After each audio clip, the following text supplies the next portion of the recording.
Boa noite a todos. Vamos ler apenas um versículo e depois nós vamos considerar uns outros, né? Mas nós vamos fazer uma leitura em Evangelho de João, capítulo 16, versículo 33. E como é bom a gente estar aqui juntos, né? Como é bom sentir a boa mão do Senhor conosco. E como é bom a gente ver a confirmação do Senhor naquilo que nós pretendemos tratar nesta noite. Nosso irmão orou e ele diz, o versículo que nós vamos ler aqui: no mundo nós teremos aflição. Então o versículo diz aqui, inicialmente ele começa bem, depois ele vai mais duro conosco, mas é a realidade, né? O início do versículo diz: falei essas coisas para que em mim vocês tenham paz. E aí diz: no mundo vocês passam por aflições, mas tenham coragem, eu venci o mundo. Na outra versão diz, né, no mundo tereis aflição, mas vocês tenham ânimo, que eu venci o mundo. Somente até aqui, né, que o Senhor nos dê entendimento que nós lemos e que havemos de tratar nessa noite. Amém. É interessante nós notarmos o que a Bíblia tem para nos trazer. Os irmãos não preocupam não com a quantidade de folha, eu não vou ler tudo não, só um pouco, viu? Não vai gastar a noite toda. Mas nós temos que debater, combater aquilo que parece que é bíblico, porém não é. Hoje a gente encontra-se muito com a questão assim, não querendo simplesmente falar mal, mas mostrar alguns pontos que não bate com o que a Bíblia nos fala. Hoje existe a chamada teoria aí da prosperidade, né? E pensando humanamente, cada dia que nós passamos, né, só uma criança que ainda não entende, ele só entende com uma dor, né, que ele vai responder com um choro, né, mas assim, não entende aquilo que é pesado, aquilo que é contra nós, mas nós que já entendemos, cada dia que passa nós temos uma luta constante. A vida, ela é uma luta.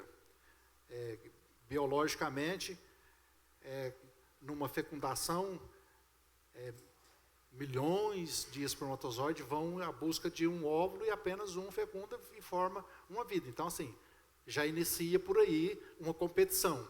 E nós nascemos, crescemos e temos que lutar para viver.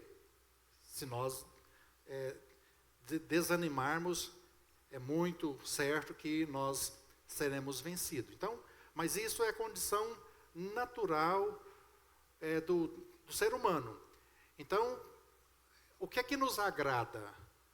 É algum convite de algo que vai nos beneficiar.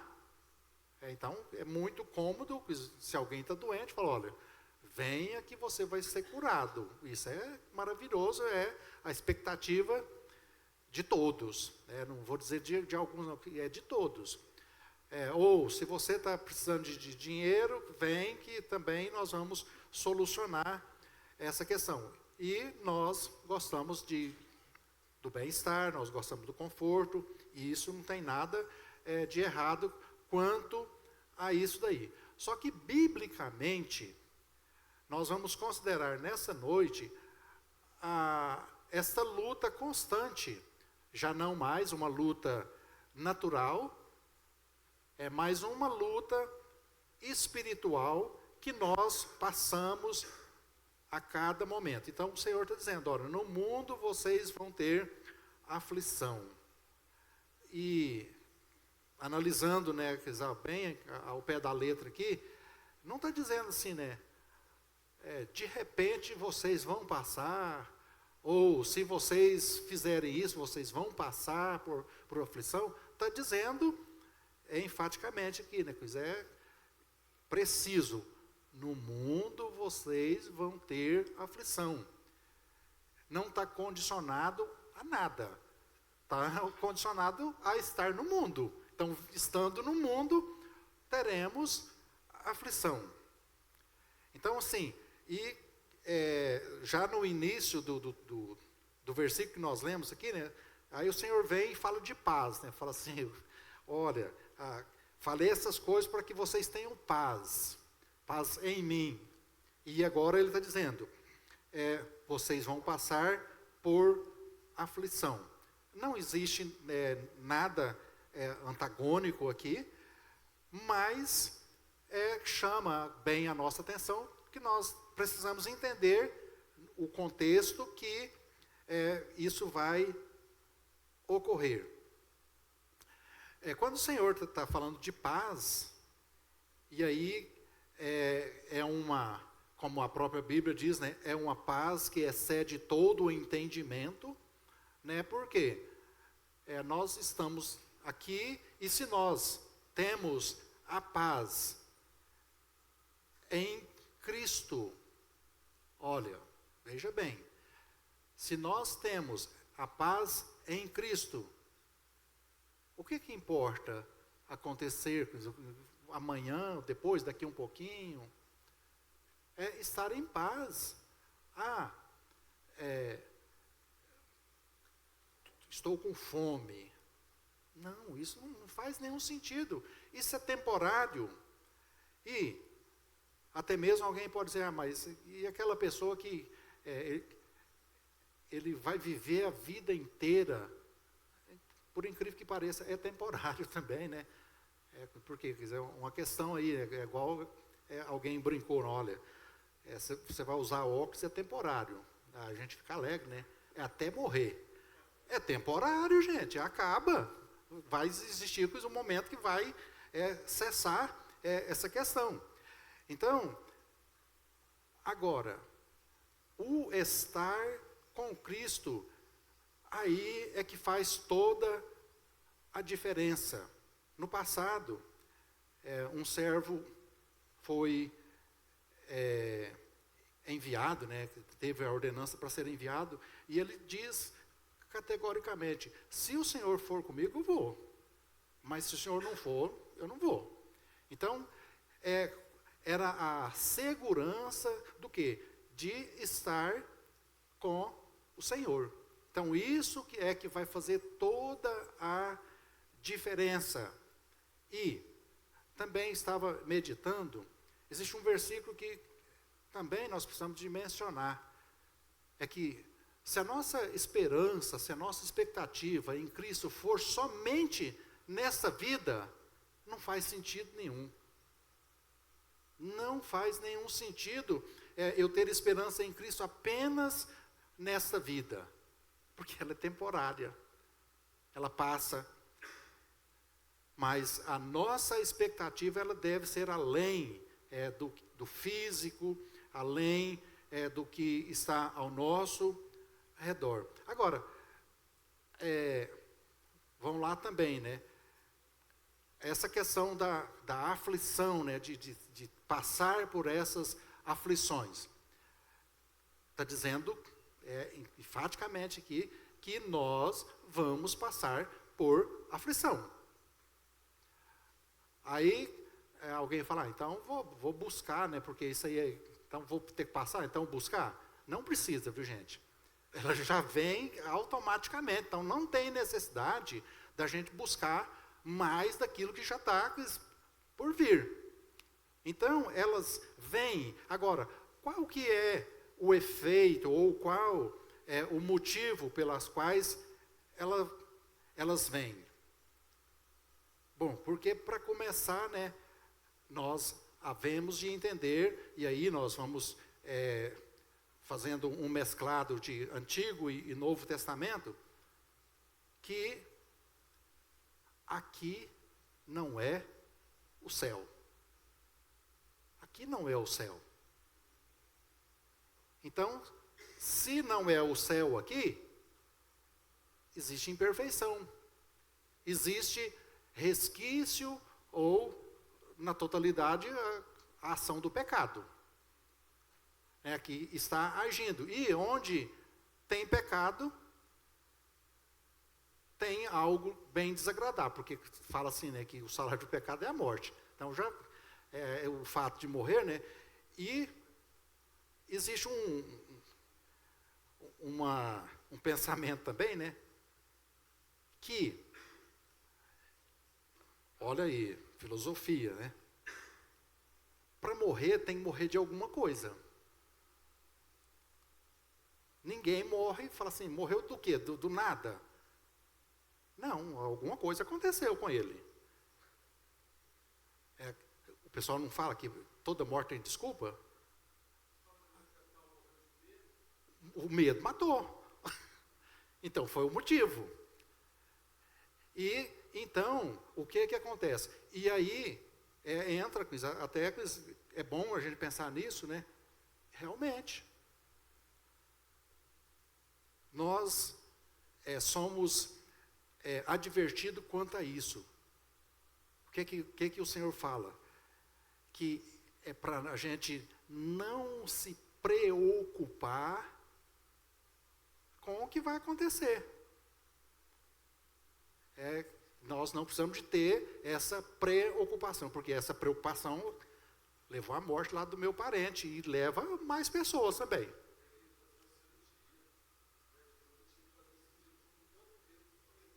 Antes da cirurgia, parente do Henrique. Viu, Henrique? Então, mas é real isso aí. É do nosso cerco. Se a pessoa, ele preocupa tanto, vai preocupação, e vai chegar num momento aí de doença, principalmente as cardíacas, né? Então, o que acontece? Então, tanto no Antigo Testamento quanto no Novo Testamento, vem essa questão assim, né? De coisas que acontecem. Vamos voltar lá no Antigo Testamento, né? O povo escolhido por Deus, o povo de Israel. Era mil maravilhas a vida deles. Era? Não. Aí, mas vamos lá, né? E qual que era o motivo deles não viver essas mil maravilhas aí? Era apenas a desobediência deles? Não, muitas vezes não.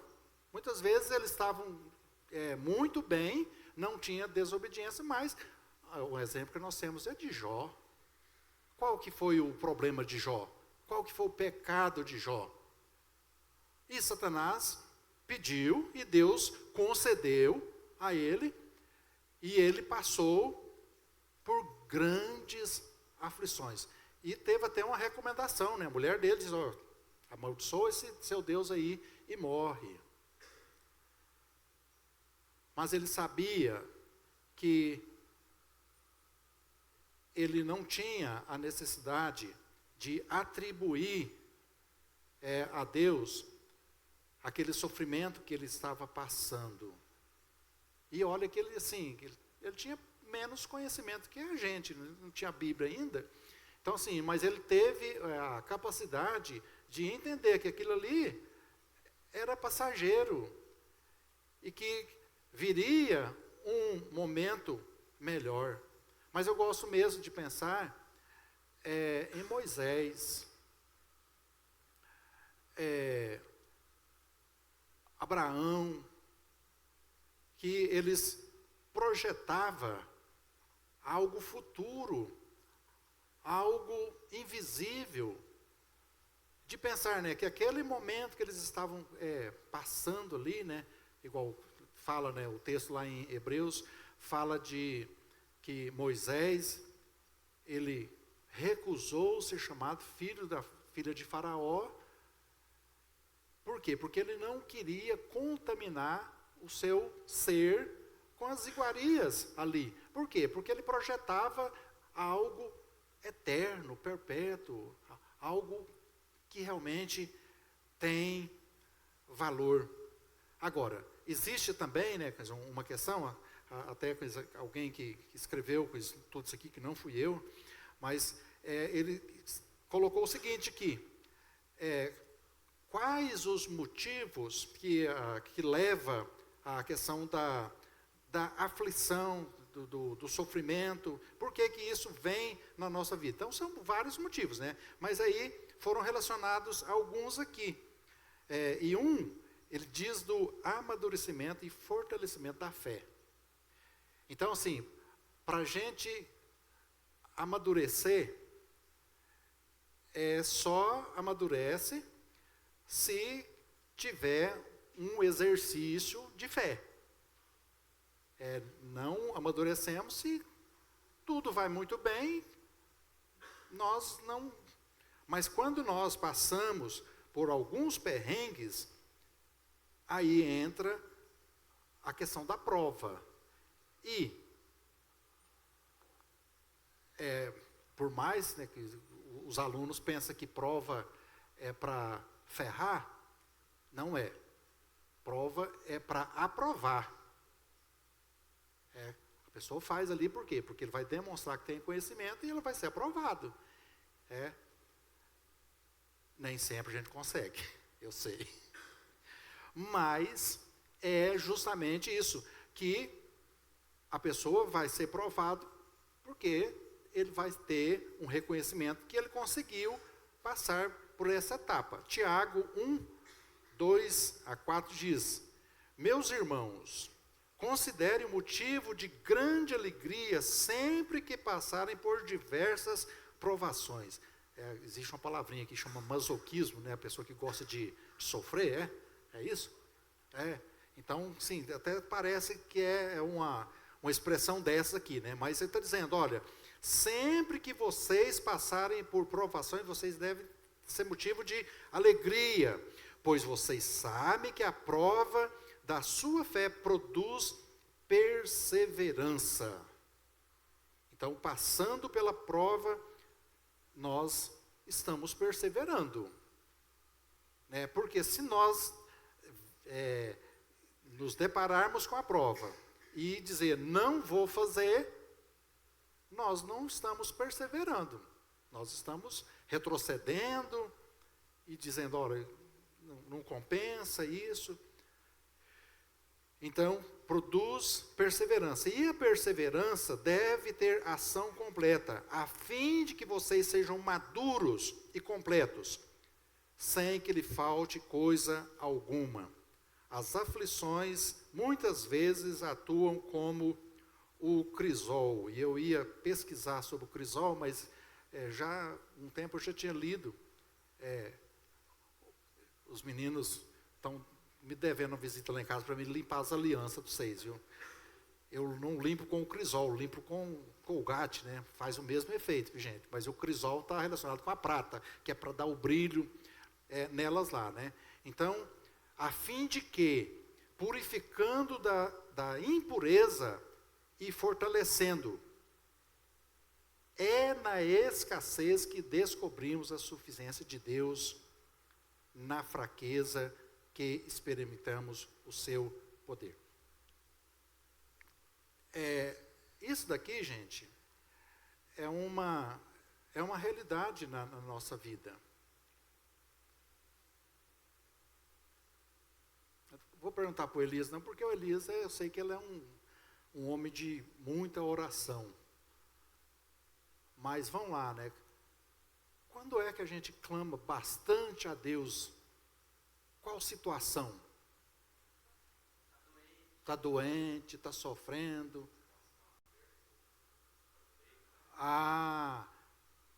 Aí tá vendo? Estou descobrindo quem ora só nessas horas aí, né? Mas é a realidade. Apertou, Oh, mas aí você lembra de Deus mesmo, né? O negócio melhorou. Isso é tendência humana. Isso é que sempre foi e sempre será dessa forma.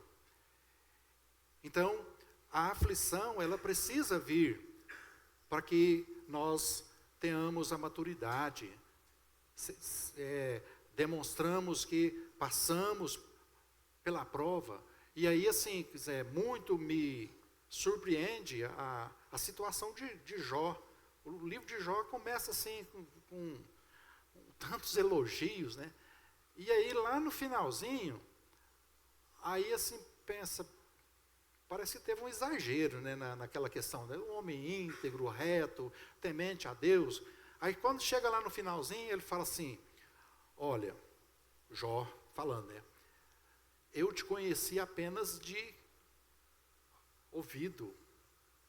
Mas agora eu tenho contemplado, agora eu sei como que é.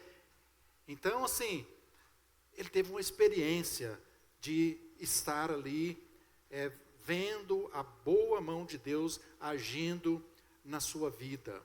Então, foi realmente, tudo que ele passou ali, e, de novo, né, nada nos tira que aquilo ali foi, sim, para um amadurecimento, porque ele não merecia nada, não era questão de desobediência, né?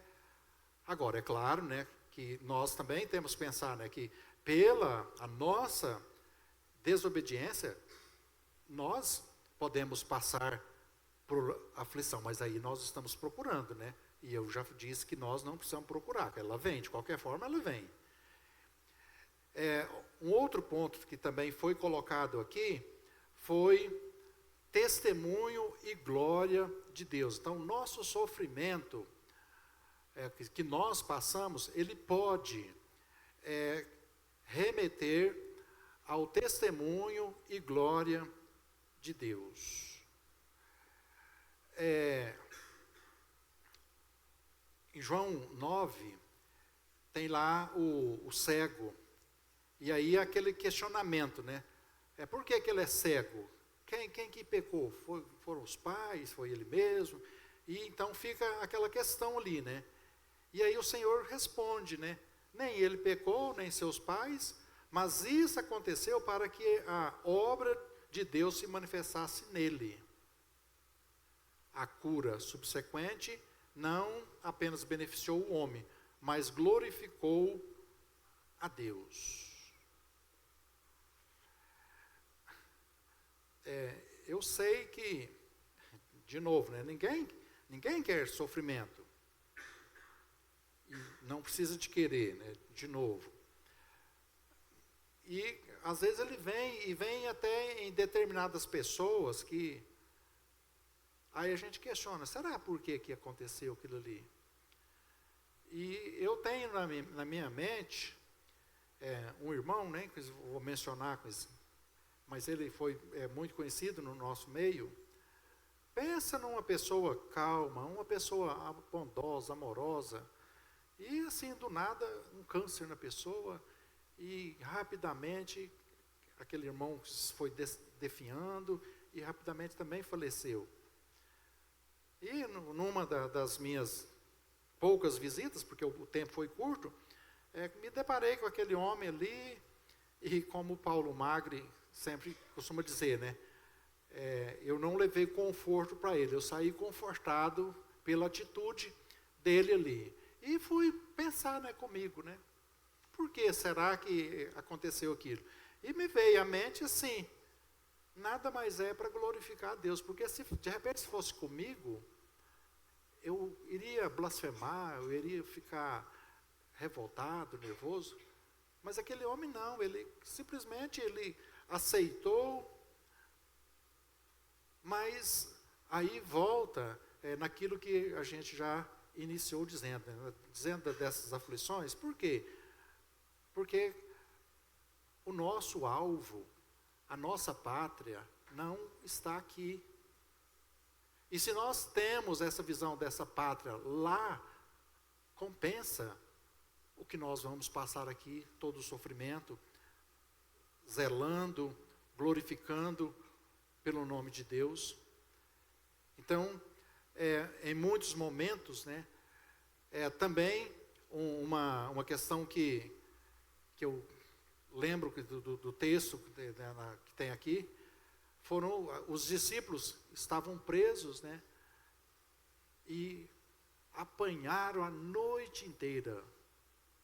Era motivo para revolta. Mas aqueles homens, a Bíblia diz que eles saíram alegres pelo motivo de sofrerem pelo nome de Cristo. Então, o motivo da alegria deles foi de estar padecendo por Cristo. Agora, isso também pesa no nosso ser, a nossa convicção. Porque se nós não tivermos convicção,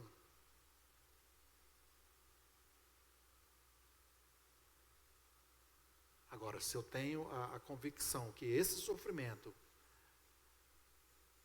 ele vai valer a pena de estar com o Senhor, porque de repente, por que as pessoas não querem sofrer? Porque de repente estão em dúvida quanto aquilo que virá no futuro. Mas se a nossa convicção é que nos aguarda um lugar melhor, se nos aguarda alguém real que fez a nossa redenção, nada pode atrapalhar a nossa visão, mas com perseverança nós havemos de passar sabendo que quem fez a promessa é fiel, que Ele prometeu dar para nós, existe lá em Hebreus também, né? Gosto muito, falando ali do povo de Israel, e o escritor do livro lá de Hebreus diz, resta ainda para o povo de Deus um descanso. Por quê? Porque o povo de Israel, eles não tiveram descanso, ainda não tem esse descanso. Aliás, tem muita guerra, né? Mas descanso mesmo não tem, e não vão ter. Mas o descanso que o Senhor Jesus tem, não apenas para o povo de Israel, mas para todos aqueles que creem nele, ainda resta esse descanso para o povo de Deus. Quer judeus, quer não judeus. Então, o sofrimento, ele deve nos encorajar, porque até mesmo prova da veracidade da palavra. Não, eu não tenho paz por nada, aflição nenhuma. Alguma coisa está errada. Não é comum isso acontecer. Aí de novo, né? Vou buscar o sofrimento. Não é por aí. Pode ficar tranquilo que ele vai chegar a hora. Mas o que precisa acontecer é que precisamos de encarar e ter a sabedoria de atravessar esse sofrimento glorificando o nome do Senhor. Então, Ele quer, né, através do nosso sofrimento, nós possamos glorificar e testemunhar a respeito de Cristo. E também uma questão de identificação. Em Filipenses 3:10 diz, Paulo expressa o desejo de conhecê-lo, e o poder da sua ressurreição e da participação do sofrimento, conformando-me com ele na sua morte. Há uma profunda solidariedade entre o sofrimento de Cristo e o sofrimento dos seguidores. E aí assim, né, Se nós identificamos com o Senhor como sendo o nosso mestre sofreu. Então, nós também vamos sofrer por ele. Por quê? Aí entra a questão do cristianismo. Aquele povo do passado, quando recebeu o nome de cristão, era porque as suas obras eram idênticas à de Cristo. Então, se Cristo morreu, o que está praticando o cristianismo, ele também vai passar por sofrimento, por ter a mesma identidade. Uma questão de lógica. Existe o escuro, existe a claridade, e se opõe. Um prejudica o outro. Se somos luz, quem está nas trevas não concorda conosco. Não vai aderir, por mais que olhe para nós e tenha uma reverência pelo aquilo que a gente faz, mas ao mesmo tempo também, o que acontece? São os primeiros a nos apontar. Fez alguma coisa, falou, mas fulano está fazendo isso? Eu achei que ele não fazia isso não, né? Então, o que acontece? E aí entra a questão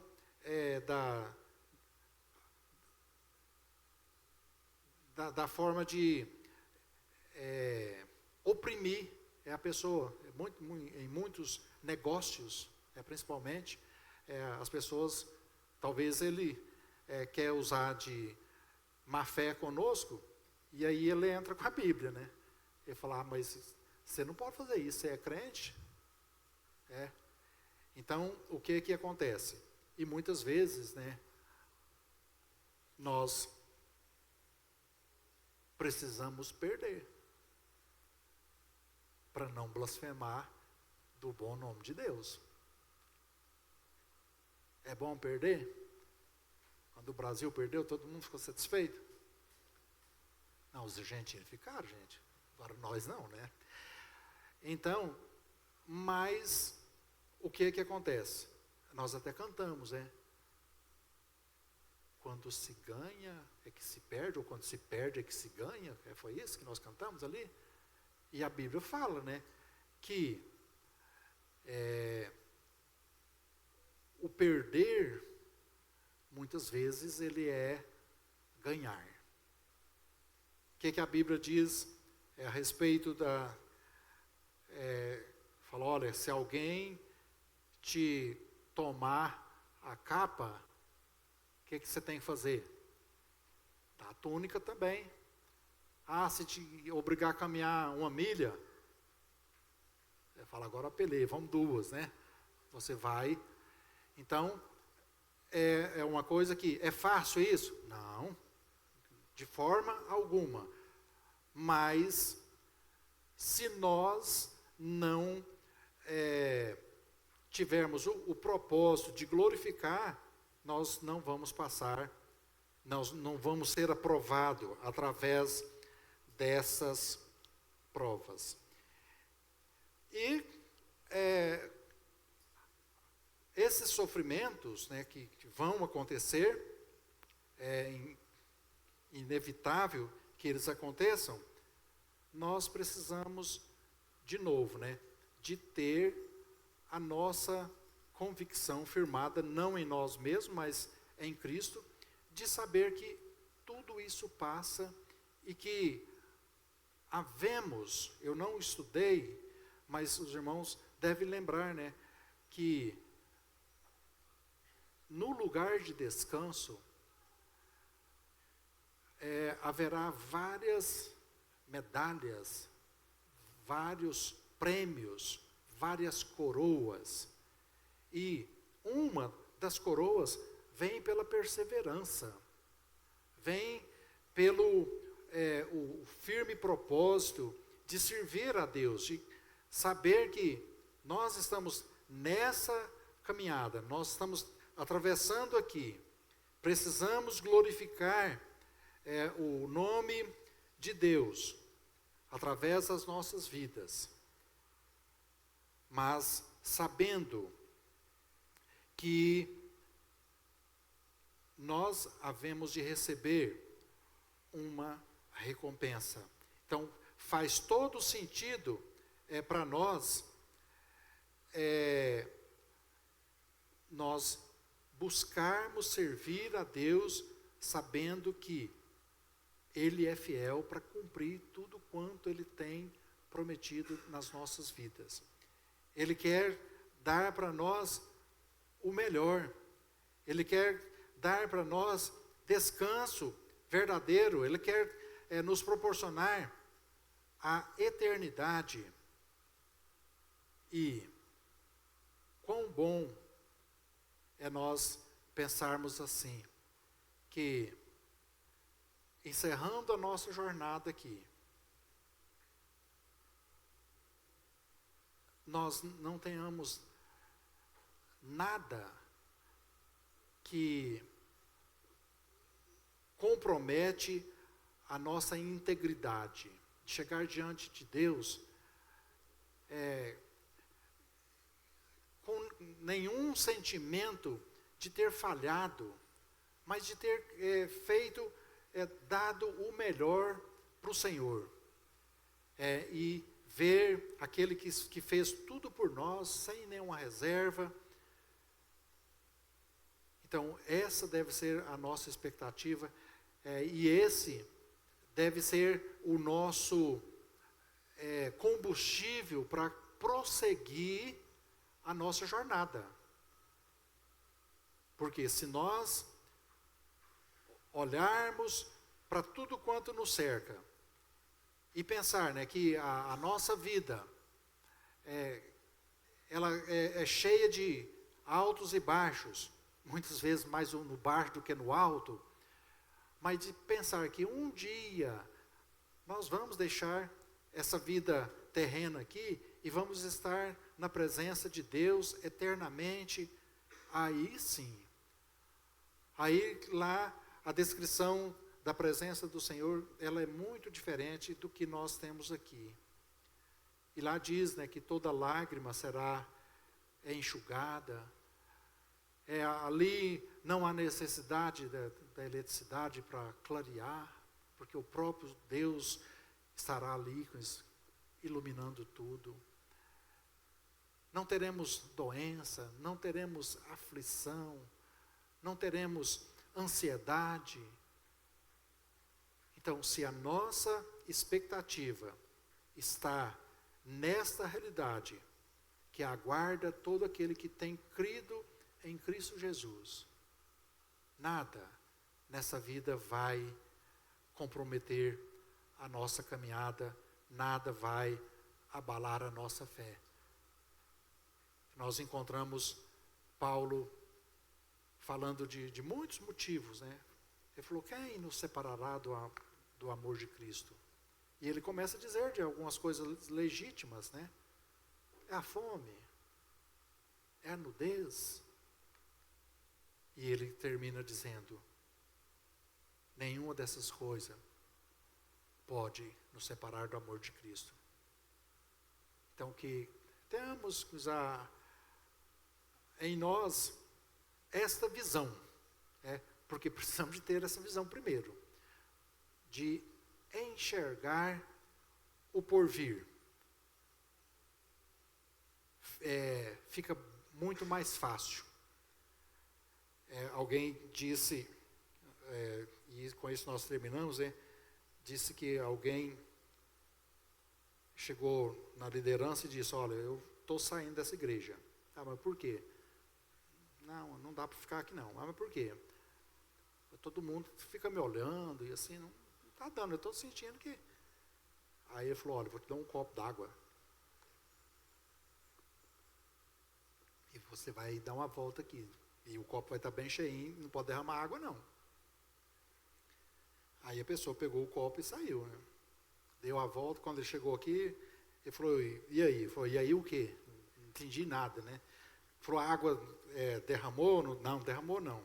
Você viu alguém orando para você? Não, eu estava prestando atenção no copo. Pois é, então é isso, né? É foco. Então, se nós focarmos no Senhor, nada, pode pôr a língua para nós, né? Mas não vai fazer diferença nenhuma na nossa vida. Por quê? Porque nós estamos focados no que interessa para nós. Que o Senhor nos abençoe. Amém.